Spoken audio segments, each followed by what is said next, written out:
Bonjour, je m'appelle Mano. Vous m'avez peut-être déjà vu dans tes films tels que Star Wars ou Pour une poignée de dollars.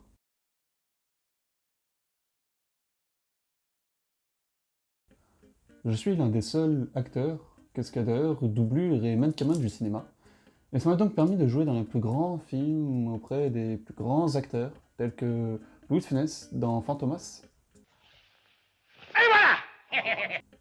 C'est d'ailleurs grâce à ce film que ma carrière a vraiment commencé, hein, parce qu'au début, je jouais surtout dans des petits films français ou des pubs.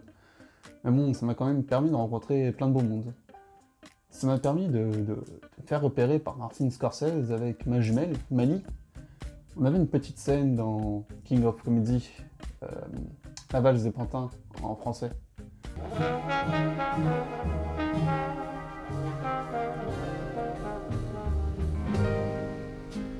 I'm gonna love you. C'était une toute petite scène, mais ça nous a permis de nous faire connaître de l'autre côté de l'Atlantique et donc au final partout dans le monde. Le début du succès a commencé à faire peur à ma jumelle, et elle a décidé de se retirer très très vite. Moi, pas du tout. Je serrais la main à tous les passants dans la rue et j'étais devenu une nouvelle coqueluche du cinéma. J'adorais ça. J'étais l'un des premiers acteurs à me faire modéliser ou mouler pour les effets spéciaux. C'était très innovateur pour l'époque et tout le monde adorait ça. J'ai joué dans plein de films, mais j'avais jamais eu mon rôle à moi, mon vrai rôle, jusqu'en 92.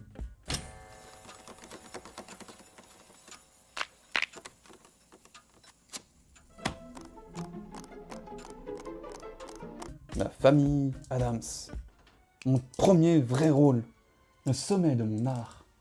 Là, c'était le grand moment. Je checkais tout ce qui bougeait. Tout le monde voulait me tirer le doigt. Et puis, je suis tombé dans la blanche. Dans la crème pour les mains.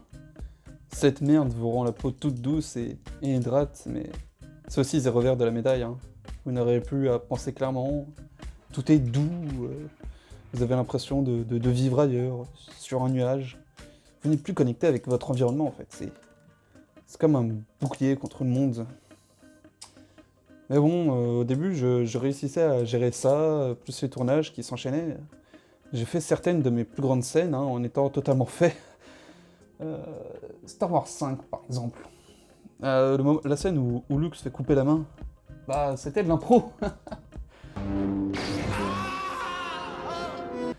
De base, je devais juste recevoir une petite entaille, mais j'avais pas compris. Je comprenais déjà plus rien à l'époque, et j'ai sauté. George a adoré ça, cette audace, et il l'a gardé dans le montage final, et c'est devenu carrément une scène culte. Titanic fut ma dernière grosse scène. Là, j'étais vraiment fait. On a dû refaire la scène une vingtaine de fois, ça n'a pas du tout plu à James Cameron. Hein. Plus personne ne voulait me donner de vrais rôles après ça, c'est une vraie descente aux enfers. Plus personne ne me reconnaissait, j'étais devenu une main parmi les autres. On me disait salut de la main au loin. Désolé, c'est très dur. Mais bon, ce fut le retour de ma jumelle, Mani. Elle a su me recueillir au moment où j'étais le plus mal et me tendre la main. Désolé pour le jeu de mots, mais oui, elle m'a beaucoup aidé à sortir de mon addiction à la crème pour les mains.